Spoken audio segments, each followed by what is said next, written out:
मनोज और उसकी पत्नी दर्जी का काम करते थे।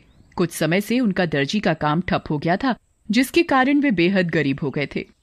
उनके पास कपड़े का केवल एकमात्र आखिरी टुकड़ा ही बचा था, उसे वो सिलकर बेचना था। उनके पास जीवन यापन के लिए कपड़े सिलने का ही एकमात्र सहारा था। उन्हें बस यही चिंता सताती रहती थी कि बच्चों का, हमारा सबका गुजारा कैसे होगा। बच्चों की तो खेलने खाने की उम्र है और उन्हें इस उम्र में ये सब झेलना पड़ रहा है। एक दिन की बात है। माँ, कुछ खाने को दो ना, बहुत भूख लगी है। मंजू रसोई में जाती है और बच्चों के लिए कुछ खाने के लिए देखती है।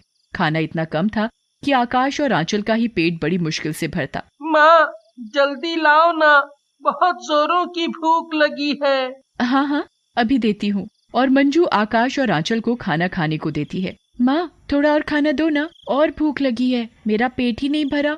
बेटा, आज इतना ही खाना है, खाना खत्म हो गया। आकाश और आंचल दोनों ही थोड़ा खाना खाकर ऐसे ही सो जाते हैं। मंजू मनोज से कहती है, ऐसा कब तक चलेगा? बच्चों के खाने खेलने की उम्र है, बच्चों को इतनी सी उम्र में ये सब झेलना पड़ रहा है। क्या करूं? इतनी हालत खराब हो गई है कि कुछ समझ नहीं आता। अब तो कपड़ा सिलने के लिए भी थोड़ा सा ही कपड़ा बचा है। कल उस कपड़े की फ्रॉक बनाकर बाजार में बेच आऊंगा, कुछ तो पैसे मिलेंगे। और मनोज ने रात को अपनी दुकान में जाकर कपड़े की कटिंग की और उसे रख दिया। उसने सोचा कल सुबह आकर मैं कटे हुए कपड़ों को सिलकर बाजार में बेच दूंगा। फिर वो अपने घर चला जाता है और वो पूरी रात सोचता रहता है कि घर का खर्च कैसे चलेगा। और सोचते सोचते उसे नींद आ जाती है और वो सो जाता है। रात को दो भूत दामू और जामू मनोज की दुकान के आगे से जा रहे होते हैं, तो वो मनोज की दुकान की खिड़की खुली देखकर दुकान में घुस जाते हैं। वो देखते हैं कि दुकान में कटा हुआ कपड़ा रखा है और सिलाई करने का सारा सामान। अरे, ये तो कटा हुआ कपड़ा रखा है। हाँ, क्यों ना हम इसकी फ्रॉक बना दूं। दामू और जामू दोनों भूत कटे हुए कपड़े की फ्रॉक सिलकर रख देते हैं और दोनों भूत सुबह होने से पहले दुकान से चले जाते हैं। अगली सुबह मनोज अपनी दुकान में काम करने के लिए जाता है तो वो देखता है कि जो कपड़ा उसने रात को काट कर सिलने के लिए रखा था, उस कपड़े की तो फ्रॉक बनी हुई रखी है। तभी उसकी दुकान में उसके बच्चे आकाश और आंचल आते हैं और कहते हैं, पापा, स्कूल की फीस देनी है।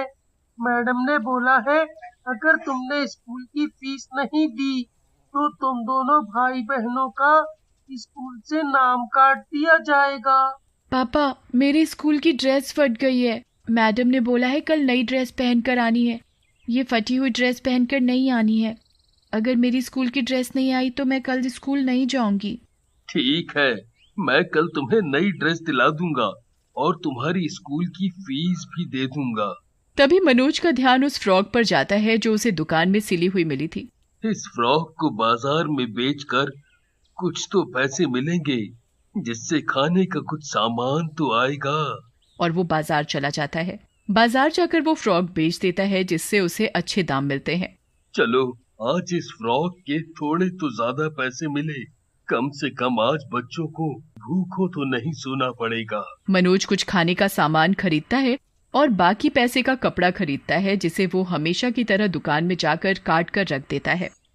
रात को दोनों भूत दामू और जामू मनोज की दुकान की खिड़की खुली देखते हैं और कहते हैं, अरे, आज फिर दुकान की खिड़की खुली हुई है। ये कहकर वो दोनों दुकान में घुस जाते हैं और वो देखते हैं कि दुकान में कटा हुआ कपड़ा रखा है और सिलाई करने का सारा सामान रखा हुआ है।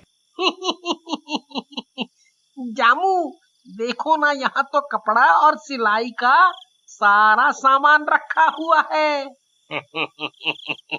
हाँ, क्यों ना हम इस कपड़े की कमीज बना दें। दामू और जामू कपड़े को सिलकर एक सुंदर सी कमीज बना देते हैं और फिर वो दोनों सुबह होने से पहले दुकान से चले जाते हैं। उनका ये सिलसिला यूं ही चलता रहा। दोनों भूत रात को आते और कपड़े सिलकर रख जाते। अगले दिन मनोज अपनी दुकान में जाता है और अरे, ये इतने सुंदर कपड़े, ये इतने सुंदर कपड़े किसने सिल दिए? अरे वाह, ये कपड़े तो बहुत ही खूबसूरत हैं। इनकी तो दाम भी बहुत अच्छे मिलेंगे। मैं आज ही इन्हें बाजार में बेच आऊंगा। और मनोज बाजार जाकर कपड़े बेचता है। भैया, ये फ्रॉक कितने की है? 500 रुपए की। भैया, ये फ्रॉक मुझे दे दो। जी, अभी देता हूँ। और वो औरत मनोज से फ्रॉक खरीद लेती है और उसे फ्रॉक के अच्छे पैसे भी मिल जाते हैं। मनोज उन पैसों से घर का कुछ सामान और कुछ कपड़ा खरीदता है। मंजू, लो, ये कुछ खाने का सामान है, कुछ खाने के लिए बना दो। जी अभी बनाती हूँ। और मंजू खाना बनाकर बच्चों और मनोज को खिलाती है। मनोज भी हमेशा की तरह अपनी दुकान में जाकर रात को कपड़े की कटिंग करके रख देता है कि सुबह आकर कपड़ा सिलकर बेचूंगा, और वो अपने घर चला जाता है। और रात को दामू और जामू फिर मनोज की दुकान के आगे से जा रहे होते हैं। वो दुकान की खिड़की खुली देखते हैं तो दोनों दुकान के अंदर चले जाते हैं। देखो ना दामू, आज भी कटा हुआ कपड़ा रखा है। क्यों ना इसकी पैंट कमीज बना दे।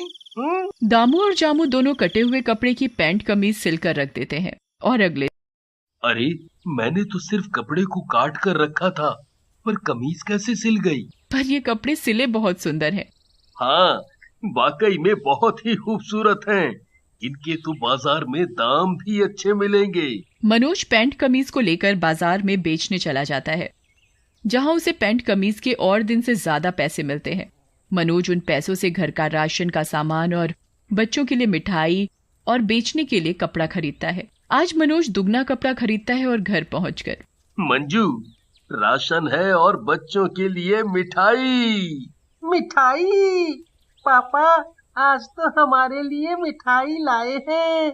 आज तो मजा आ गया। और मंजू भी बहुत खुश होती है। क्या बात है, आज तो आप घर के लिए खाने पीने का सामान और बच्चों के लिए मिठाई लाए हो। हाँ, आज उन कपड़ों के सही दाम मिल गए थे। वो कपड़े थे ही इतने सुंदर। अच्छा, मैं दुकान जाकर सुबह के लिए कपड़ा काट के रखाता हूँ। कल सुबह आकर इन्हें सिल कर बेचूंगा। और रात को फिर दामू और जामू मनोज की दुकान में आते हैं और देखते हैं कि रोज की तरह आज भी कटा हुआ कपड़ा रखा है। इससे तो आज मैं बहुत ही सुंदर ड्रेस बनाऊंगा। मैं इस कपड़े की सलवार कुर्ती बनाऊंगा। दामू और जामू दोनों भूत कपड़े सिलने लग जाते हैं और वो दोनों भूत बहुत ही खूबसूरत कपड़े सिलते हैं। कपड़े सिलकर दोनों भूत सुबह होने से पहले दुकान से चले जाते हैं। और अगले दिन मनोज और उसकी पत्नी दुकान जाते हैं तो देखते हैं कि आज 2 जोड़ी सुंदर सुंदर फ्रॉक बनी हुई रखी है। मनोज और उसकी पत्नी फ्रॉक देखकर हैरान हो जाते हैं। अरे वाह, इतनी खूबसूरत फ्रॉक! मैंने तो इतनी सुंदर फ्रॉक कभी नहीं देखी। हाँ, ये तो बहुत ही सुंदर हैं। मैं इन्हें बाजार में ले जाकर बेच आऊंगा। और अगले दिन मनोज रोज की तरह अपनी दुकान खोलता है तो आश्चर्यचकित हो जाता है। वो देखता है कि आज फिर किसी ने कपड़े सिलकर रखे हुए हैं। वैसे तो उन्हें अब किसी चीज की कोई कमी नहीं थी और उनके जीवन में धीरे धीरे सुधार आने लगता है। फिर भी वो हमेशा सोच में डूबे रहते कि आखिरकार रात में आकर कौन हमारी मदद कर रहा है। देखो ना, ये रोज रोज कौन हमारे कपड़े सिलकर रख जाता है। हमें रात को दुकान में आकर पता लगाना पड़ेगा कि कौन हमारी मदद कर रहा है।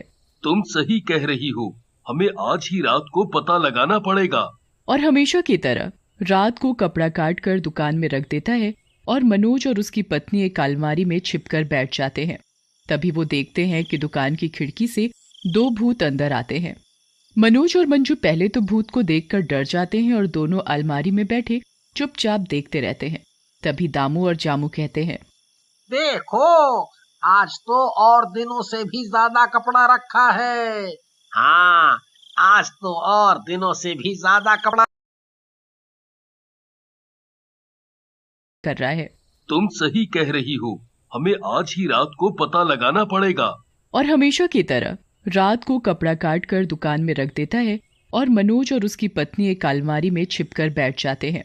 तभी वो देखते हैं कि दुकान की खिड़की से 2 भूत अंदर आते हैं। मनोज और मंजू पहले तो भूत को देखकर डर जाते हैं और दोनों अलमारी में बैठे चुपचाप देखते रहते हैं। तभी दामू और जामू कहते हैं, देखो, आज तो और दिनों से भी ज्यादा कपड़ा रखा है। हाँ, आज तो और दिनों से भी ज्यादा कपड़ा रखा हुआ है। मैं आज इस कपड़े से बहुत ही सुंदर शादी का जोड़ा बनाऊंगा। लोग देखते ही रह जाएंगे। मैं इस कपड़े से शादी की ओढ़नी बनाऊंगा। और दोनों भूत अपना अपना काम करने में लग जाते हैं। दामू और जामू दोनों अपना अपना काम करके सुबह होने से पहले चले जाते हैं। अच्छा, तो ये दोनों भूत इतने दिनों से हमारी मदद कर रहे थे। इन दोनों भूतों ने तो हमारी बहुत मदद की है। आज हमें इन दोनों भूतों की वजह से किसी भी चीज की कोई कमी नहीं है। हमें पैसे की भी दिक्कत नहीं है। अब हम आराम से अपनी जिंदगी गुजार रहे हैं। हमें भी इनके लिए कुछ न कुछ करना चाहिए।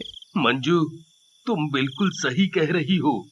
अब हम इनसे कोई कपड़ा नहीं सिलवाएंगे और ना ही रात को दुकान में कपड़ा काट कर रखेंगे। इन्होंने हमारे लिए इतना कुछ किया है, हमें भी इनके लिए कुछ ना कुछ करना चाहिए। मैं कल रात को इनके लिए अच्छा अच्छा पकवान बनाऊंगी। और मैं इन दोनों भूतों के लिए सुंदर सुंदर कपड़े बनाऊंगा। अगले दिन मंजू मनोज से कहती है, आज बहुत काम करना है मुझे। उन दोनों भूतों के लिए अच्छा अच्छा खाना बनाना है और उनके लिए स्वादिष्ट स्वादिष्ट मिठाई बनानी है। हाँ, और मुझे भी दोनों भूतों के लिए सुंदर सुंदर कपड़े बनाने हैं। मैं उनके लिए शेरवानी बनाऊंगा। हमें ये काम रात होने से पहले ही करना पड़ेगा। जी तुम सही कह रहे हो, बहुत काम है। मंजू और मनोज दोनों अपने अपने काम में लग जाते हैं और रात होने से पहले मनोज शेरवानी सिलकर रख देता है और मंजू भी पकवान और मिठाई बनाकर दुकान में रख देती है। मनोज और मंजू दोनों अलमारी में छिपकर बैठ जाते हैं तो देखते हैं कि दुकान की खिड़की से दोनों भूत अंदर आते हैं। अरे, आज तो सिलने के लिए कपड़ा ही नहीं है। अरे हाँ, आज तो कपड़ा नहीं रखा हुआ है। और ये क्या, शेरवानी? अरे, यहाँ तो देखो, इतना सारा खाना। और ये क्या, मिठाई। अरे वाह वाह वाह वाह वाह। दामू और जामू दोनों भूत कपड़े पहनकर बड़े खुश होते हैं और दोनों पेट भर खाना खाते हैं। अच्छा काम करने और उनकी मदद करने की वजह से मुक्ति मिल जाती है।